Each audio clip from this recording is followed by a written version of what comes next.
Let's turn now to meteorologist Brittany Van Voorhees. Brittany, tracking some severe thunderstorm warnings out there. Yeah, Fred, Vanessa, these are all up toward portions of our mountain and foothill areas north of I-40. In fact, you can see heavy rain still lingering and gusty winds for parts there of Beech Mountain. And really, truthfully, Beech Mountain isn't even seeing the worst of those thunderstorms right now. We have a new severe thunderstorm issued for parts here of Caldwell counties over toward Burke counties. And you can still see the one down toward Alexander, Iredell, and Caldwell. So from pretty much areas north of Turnersburg all the way toward Beech Mountain, this line of a cluster of strong to severe thunderstorms is squall line is causing the potential for strong storms. Now, what I've noticed over the past 30 minutes or so is that the lightning potential has definitely gone up. You can see about 25 or so lightning strikes with this little cell here that's just now moving into northern Iredell and Alexander counties, and then the additional one there over toward Boomer. Now, these are going to be moving south here very slowly, and that's why this is prompting the threat for not only frequent lightning, some damaging winds in excess of 60 miles per hour,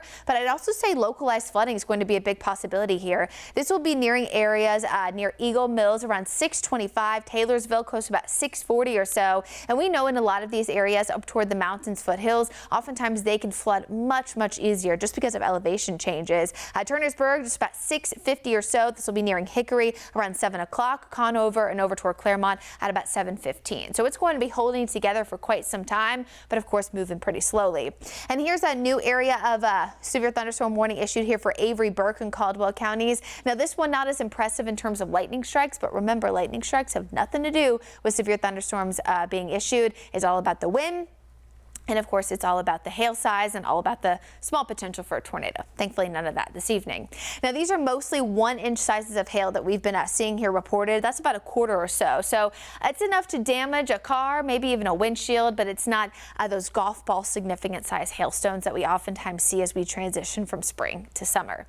Now, getting closer to the 7-8 o'clock time frame, these storms will be moving south of I-40. And I do think some of these could linger closer to the Piedmont later on this evening. So just because we've been mostly dry here in Charlotte doesn't mean we'll stay that way all evening.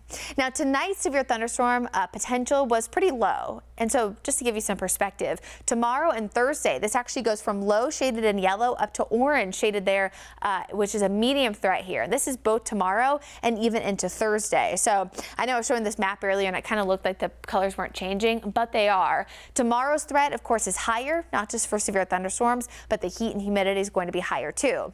So all that heat and humidity, all that daytime heating will prompt the potential for strong to severe storms between about 5 to 11 o'clock. That's the timing I'm targeting in the Charlotte area. That'll be high wind and flash flooding potential. What's different about tomorrow is the higher humidity and the heavier pockets of rain will allow for the downburst wind to be a slightly better possibility there for tomorrow and also through Thursday. So if there's any outdoor furniture you really don't want to lose, or you're just trying to plan your day, please be sure to stay weather aware, not just tomorrow, but into Thursday too. And the reason why, it's not just that moderate risk for storms, it's also the fact that the heat and the combination of the humidity will prompt another heat wave here locally. A heat wave typically categorized as above average heat for 2 days or more. And that will be the case tomorrow, Thursday, and even into Friday. Now, the 2 days, I think we're at a better chance there to see heat index values rise closer to 105, which would prompt heat advisories. That's going to be Wednesday and Thursday. In fact, we already have a heat advisory in effect for 2 counties here locally. That's Richmond and Anson County. Because we have different National Weather Service offices, I do expect those to be expanded here over the next few hours, if not tomorrow morning.